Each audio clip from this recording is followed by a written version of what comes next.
ડીસા શહેર અને બનાસકાંઠા જિલ્લા કોંગ્રેસ સમિતિ આયોજિત રાહુલજી માટે ભારતીય જનતા પાર્ટી અથવા તો એમના સાથી પક્ષના નેતાઓ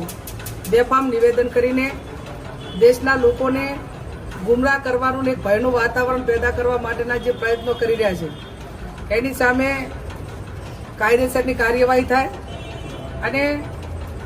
ગાંધીજીના ગુજરાત હોય કે ગાંધીજીના દેશમાં જ્યાં સત્ય અને અહિંસાનો માર્ગ એ સમગ્ર વિશ્વને આપ્યો હોય ત્યાં હિંસાની વાતો થતી હોય ત્યારે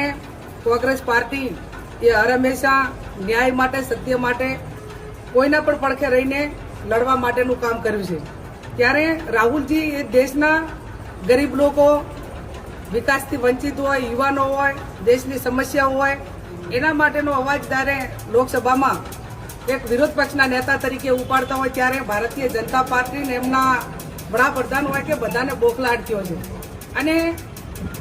એવા નિવેદનો આપે છે કે ઇન્દિરાજીની હત્યા થઈ એવી હત્યા અમે તમારી કરશું તો ઇન્દિરાજી પણ દેશ માટે એમને બલિદાન આપ્યું હતું કોંગ્રેસ પાર્ટી બલિદાનની પાર્ટી છે એના અનેક નેતાઓ આ દેશની અખંડિતતા માટે બલિદાન આપ્યા છે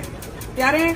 એક એવું નિવેદન આપે હત્યા કરશું બીજું એવું નિવેદન આપે અમે એની જીભ કાપીશું ત્યારે એની સામે ડરવાવાળા લોકો કોંગ્રેસ પાર્ટી કા દેશના લોકો ડરવાવાળા નથી અને એ જ લોકો એવા છે કે જે રાહુલ ગાંધી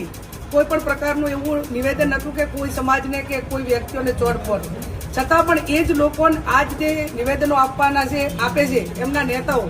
અને દેશના વડાપ્રધાન 24 કલાકની અંદર રાહુલજીનું સભ્યપદ દૂર કર્યું હતું એમના ઉપર આખા દેશની અંદર કેસો કર્યા હતા એમને રહેવા માટેનું મકાન પણ ખાલી કરાવ્યું હતું ત્યારે આવા બેફાન નિવેદનો જે કરે છે એ એમના આકાઓને એમના નેતાઓને વાલા લાગવા માટે આડકતરી રીતે એમને ઉશ્કેરીને આવા નિવેદનો આપવા માટેની છૂટ આપવામાં આવે છે ત્યારે અમે આ દેશમાં ભાઈચારાની ભાવના રહે સર્વ ધર્મ ભાઈચારાની ભાવના સાથે રહે અને નેતાઓ મારફત એ સારો મેસેજ કે તમામ દેશવાસીઓને જાય એ માટેના જ્યારે પ્રયત્નો છે ત્યારે આ વાતને અમે વખોડી કાઢીએ છીએ ને એમની સામે કાયદેસરની કાર્યવાહી થાય એના માટે અમે એફઆઈઆર કરાવવા માટે પોલીસ સ્ટેશનમાં પણ આ નકલ આપી છે અને દરેક પ્રાંત અધિકારીને આ પૈકીનું આવેદનપત્ર આપ્યું છે.